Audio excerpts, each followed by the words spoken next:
Xin chào tất cả các bạn, khiến mình rất vui khi được đồng hành cùng các bạn trong tạp chí Tuổi Hoa tuần này. Trong chương trình hôm nay, chúng ta hãy đến với những nội dung chính sau đây. Trải sáng tác văn, thơ, hội họa thiếu nhi em yêu quê hương em. Phóng sự, hiệu quả mô hình bán trú dân nuôi của trường tiểu học và trung học cơ sở Hướng Lộc. Những bài học ý nghĩa qua tác phẩm Dễ men phiêu lưu ký của nhà văn Tô Hoài. Tuổi Hoa thân mến, nhằm tạo môi trường sáng tạo cho các bạn thiếu nhi tỉnh nhà, vừa qua, nhà thiếu nhi tỉnh đã tổ chức trại sáng tác văn, thơ, hội họa thiếu nhi năm 2022 với chủ đề Em yêu quê hương em.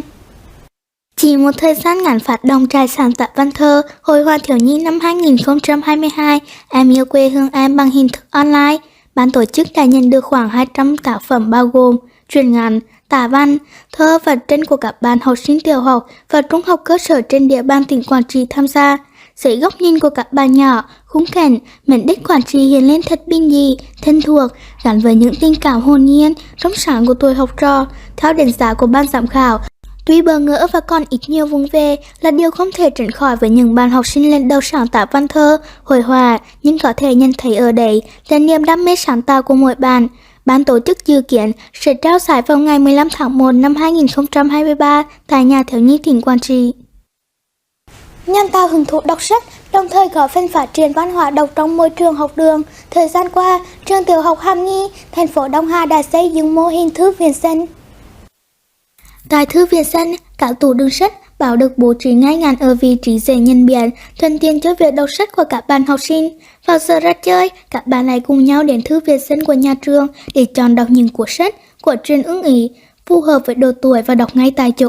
Thư viện xanh của trường tiểu học Hàm Nghi ngoài góp phần xây dựng thói quen tự đọc, tự học cho học sinh, còn rèn luyện tính tự quản, ngăn nắp qua việc tự chọn, bảo quản sách, tăng cường đọc sách, báo, góp phần hình thành cho các bạn học sinh tình cảm đúng đắn về con người, đất nước, cuộc sống, phát triển văn hóa đọc giúp các bạn có sự lựa chọn giải trí lên men ngoài giờ học, tránh xa vấn nạn học đường hiện nay như các trò giải trí trên mạng. Với mục đích khuyến khích, động viên phong trào tập luyện và thi đấu thể thao trong nhà trường, góp phần giáo dục nhân cách, phát triển sức khỏe, thể chất cho học sinh và xây dựng nếp sống lên men, Phòng Giáo dục và Đào tạo huyện Triệu Phong vừa tổ chức hội thi thể thao học đường năm học 2022-2023. Tham gia hội thi lần này có trên 500 vận động viên là các bạn học sinh tiểu học và trung học cơ sở đến từ trường học trên địa bàn huyện, tranh tài với các nội dung như đẩy gậy, cầu lông, bóng bàn, cờ vua, các môn điền kinh, bóng chuyền, bóng đá. Thông qua hội thi thể thao học đường cho học sinh nhằm tiếp tục duy trì và đẩy mạnh phong trào toàn dân rèn luyện thân thể theo gương Bác Hồ vĩ đại, khuyến khích các bạn học sinh thường xuyên tập luyện và thi đấu các môn thể thao để nâng cao sức khỏe, phát triển thể chất. Hội thi còn là dịp ngành giáo dục huyện Triệu Phong phát hiện những bạn học sinh có năng khiếu thể thao nhằm bồi dưỡng để bổ sung lực lượng cho đội tuyển thể thao trẻ của tỉnh và quốc gia trong thời gian tới. Các bạn biết không, Hướng Lộc là địa bàn vùng khó của huyện Hướng Hóa với gần 100% dân số là đồng bào dân tộc ít người. Cuộc sống thiếu thốn, vất vả khiến nhiều người dân ở đây không quan tâm đến việc học hành của con em. Thế nên, ngành giáo dục ở đây cũng gặp nhiều khó khăn trong việc duy trì tỷ số học sinh. Đối với các bạn học sinh lớp 1, 2, 3, mặc dù lịch học của các bạn là cả ngày, nhưng sau khi tan học buổi trưa thì buổi chiều chỉ có 50% học sinh đến lớp. Điều này luôn khiến các thầy cô giáo tại trường phổ thông dân tộc bán trú tiểu học và trung học cơ sở Hướng Lộc trăn trở. Xuất phát từ thực tế đó, ý tưởng xây dựng mô hình bán trú dân nuôi được nhà trường triển khai, góp phần chia sẻ khó khăn, động viên, khuyến khích các bạn đến trường đều đặn hơn. Cách đây hơn 3 tháng, cứ vào buổi chiều lớp 2A, trường phổ thông dân tộc bán trú tiểu học và trung học cơ sở Hướng Lộc chỉ gần một nửa học sinh đến lớp. Từ khi nhà trường tổ chức bán trú dân nuôi, mỗi buổi sáng đi học, mỗi bạn luôn được bố mẹ chuẩn bị sẵn cơm để mang đến lớp, hoặc có những bạn không chuẩn bị kịp, phụ huynh sẽ đưa cơm vào mỗi buổi trưa. Nhờ vậy mà lớp học đã đông dần, không còn cảnh học sinh thưa thớt vào giờ học buổi chiều. Cũng như đa số học sinh trong lớp 2A, gia đình bạn Hồ Kesia thuộc diện khó khăn, ba mẹ làm nông dân nên thường ở lại rẫy vào buổi trưa. Du lịch học cả ngày, song bạn thường chỉ đi học vào buổi sáng vì sau khi về nhà không ai đưa đi học vào buổi chiều. Việc nghỉ học thường xuyên khiến bạn Hồ Kesia không theo kịp bạn bè. Đầu năm chưa có bán trú, cháu chỉ đi học buổi sáng vì không ai chở đi học từ ngày.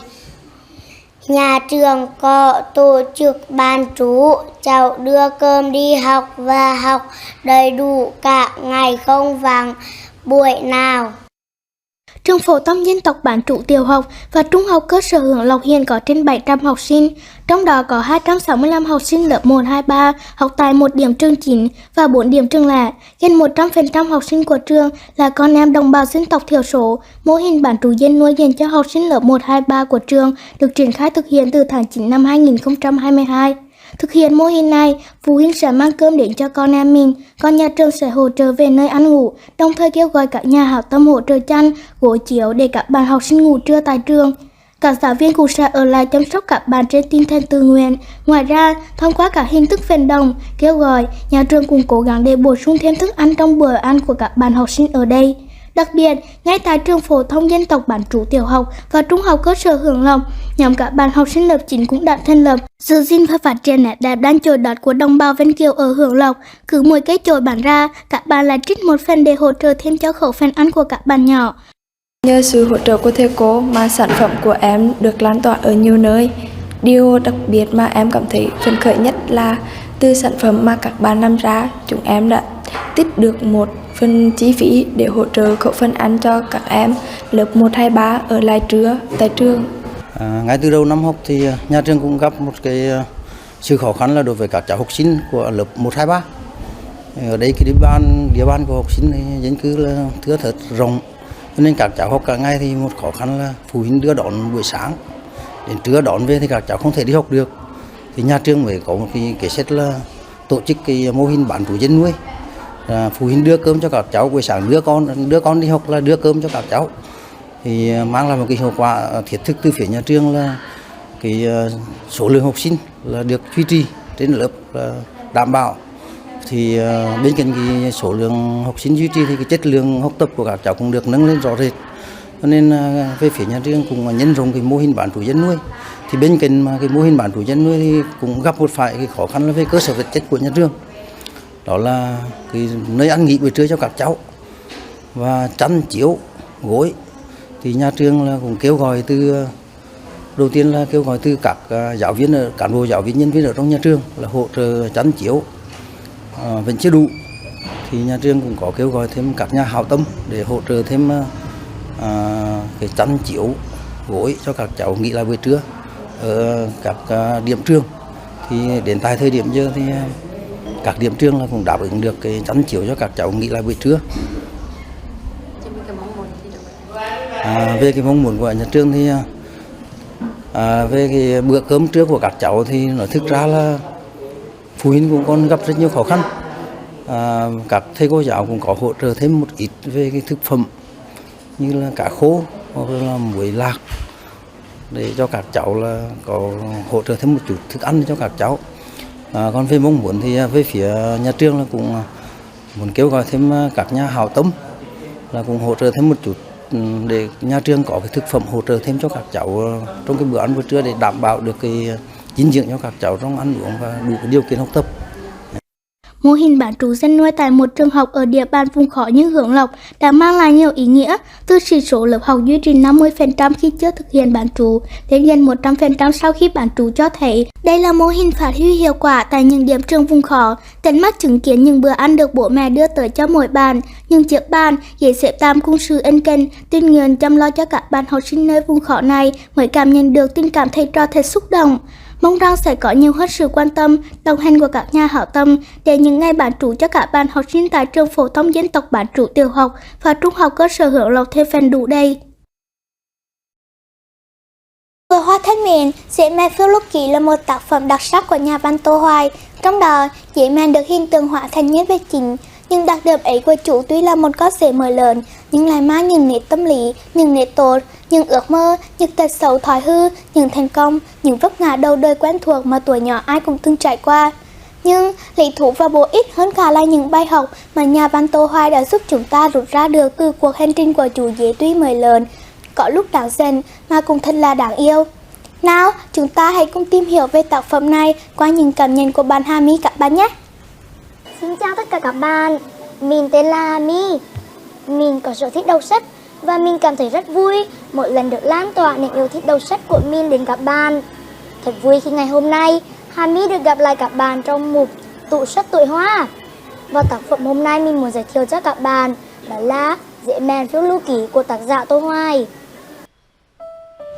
Dế Mèn Phiêu Lưu Ký là tác phẩm văn xuôi đặc sắc và nổi tiếng nhất của nhà văn Tô Hoài, viết về loài vật dành cho lứa tuổi thiếu nhi.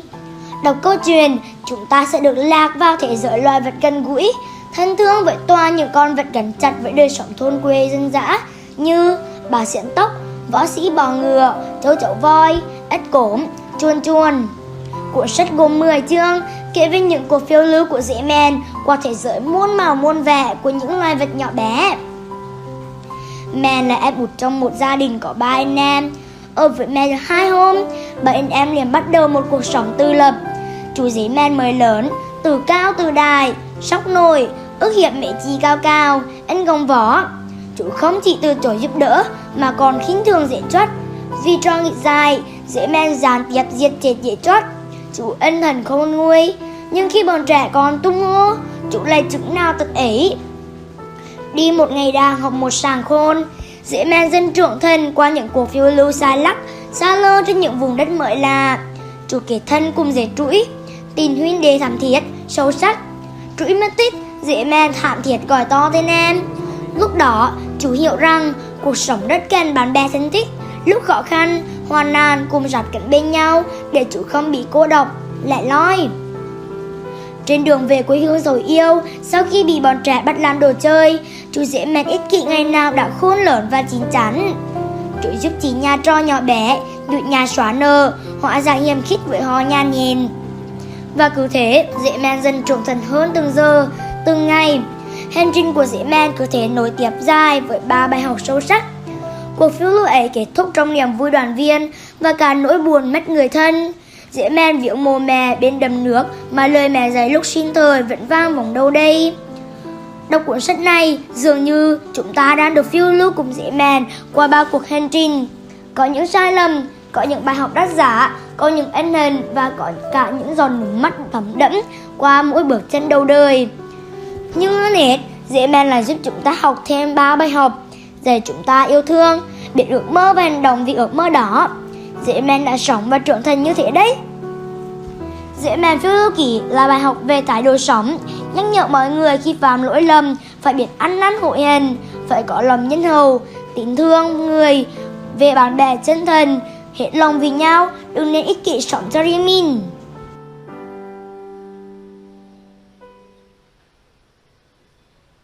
Các bạn thân mến, Dế Mèn Phiêu Lưu Ký là tác phẩm đầu tay và hay nhất của nhà văn Tô Hoài.